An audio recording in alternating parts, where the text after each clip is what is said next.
Okay, so we are getting ready to take the girls to school and doctor's appointments. And I say we, I mean I, but I always do my Bible study in the morning. And I actually have a little bit of time to read a few pages of my book. If you are not a Miles Monroe or, fan, get on board. Get on board because he breaks down the Bible in an amazing way. So in this book, I'm reading about this covenant that God is going to establish with us, the people, after Jesus has been crucified.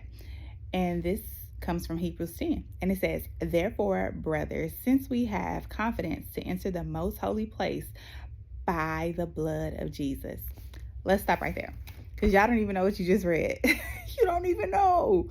You don't know. So let me break this down for you.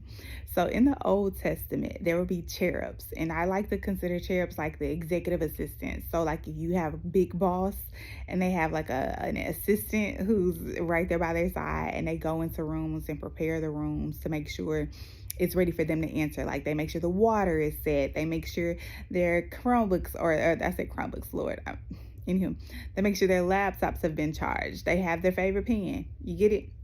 So that's the job of the cherub.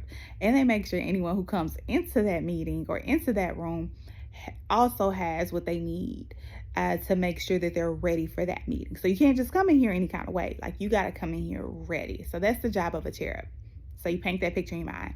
You probably have seen images of cherubs and like those old Roman pictures, like the cute little chubby babies with the wings.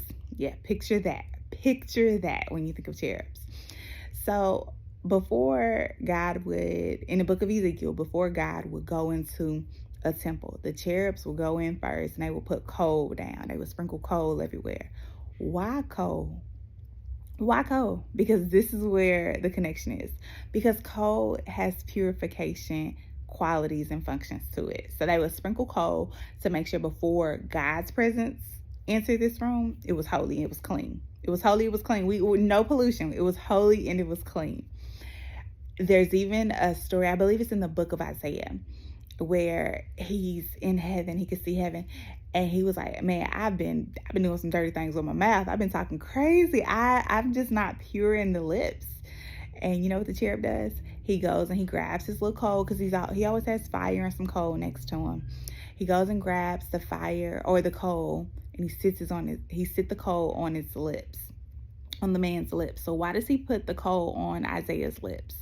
Why? To purify them. So, and I believe it's the book of Isaiah. I'm working from memory right now.